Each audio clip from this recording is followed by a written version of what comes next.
Hey everyone, Moshe Rothschild here from the Global Israel Alliance for week ending Friday, March 27th.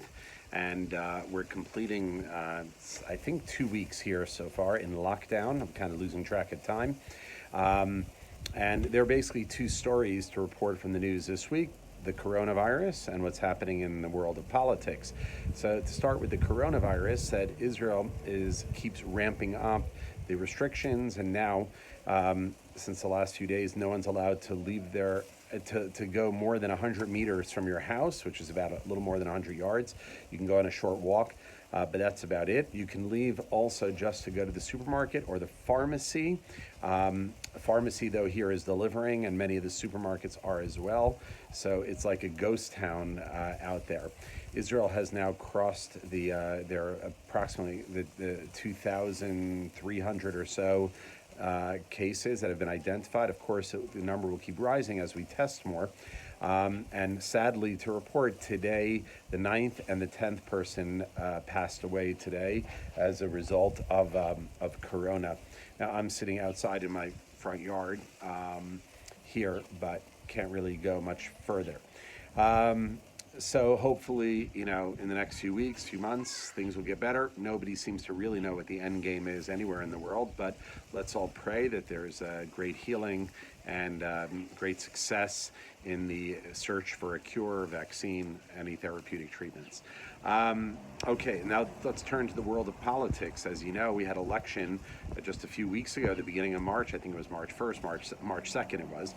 And the right-wing parties, led by the Likud, had garnered 58 seats.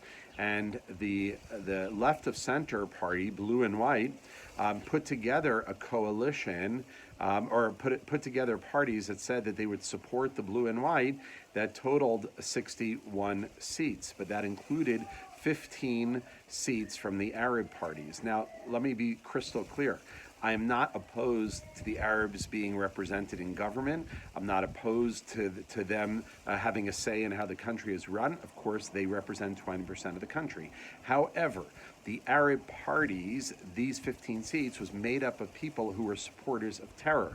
That this is not hyperbole. If you search on the internet, you'll see that they had supported leaders of Hezbollah and so on and so forth, and you'll see that they were leaders of terror. So the issue wasn't so much that Gantz and the left of center was including the Arabs, it was that they were including people who were supporters of terror in forming a government. So that's what's been going on. Now, there was a huge, huge shocker yesterday in the news here. So the blue and white is actually an amalgamation of three parties, led by, one of them was Benny Gantz's party, one was led by Yair Lapid, and the other one was Bogi Ya'alon. So those three parties came together and they ran together in the party called Blue and White. So what happened yesterday, they announced, this is crazy, that the Blue and White party was splitting up. Benny Gantz, who was the leader of the Blue and White, is taking his party and joining with the Likud and the right-wing seats, bringing the total from 58 plus 17, so that brings us to 75 seats, and that's enough to make a very strong government. The other two parties in the blue and white broke away, not wanting to be part of this. This all happened when Benny Gantz was supported by the Likud to become the new Speaker of the Knesset, and as part of this deal, he will be the temporary Speaker of the Knesset.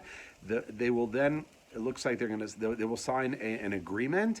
They'll have the 75 seats to form a government. Part of that agreement is that Bibi Netanyahu will remain the prime minister for the next year and a half, of which they will rotate, and then Benny Gantz will become the prime minister for a year and a half. The first year and a half, Benny Gantz will be the foreign minister. Now, this is an explosion here, a political explosion here in Israel. A huge change that Bibi pulled a rabbit out of his hat. Everyone thought he was gone, and now he's going to be the prime minister for the next year and a half. And for those who were like the anyone but Bibi, of course they're going crazy, and those who love Bibi are very pleased with this. Even though in a year and a half Gantz will be prime minister, but that's, no one's really thinking that far out. So I personally think this is a good thing because Bibi's been giving very strong, solid leadership, and we're in the middle of a terrible crisis here with the corona, and we need to maintain the leadership and not make a huge change right now. So I think it's a good thing. And that's fine. You're entitled to disagree. Everyone has their opinions, but it's a bombshell. This enormous shift that blue and white suddenly falls apart, and now Bibi will continue to be prime minister with Gantz and his party being part of the government. So that's what happened yesterday, and that's my take on it. I think if I wanted to further analyze it, Gantz realized that he wasn't going to be able to form a government because those 61 seats he had, right, weren't really 61 because there were 3 or 4 people that would not go along if the government was supported by those 15 Arabs who I mentioned before. So what would have happened is that he either had a choice, either to fail in his attempt to form a government, not getting enough seats, or he could have or join in with Bibi. But joining with Bibi means he would lose the whole blue and white party. So he had to make a choice. And I think he did the right thing because we would have probably have to have gone to a 4th election. So he did the right thing here. And 75 seats in the government is a lot for Israel to have in one stable government. So that's the story. There's a lot more to say. I need to think about it a lot more, but that's the story you're going to see if you check the internet of what's going on here in Israel. All right, everybody, have a wonderful Shabbat, safe Shabbat, refuah shlema, good health to everybody, and everyone who, God forbid, is sick with this illness should have a complete recovery. Till next week, Shabbat Shalom. Have a great Shabbat.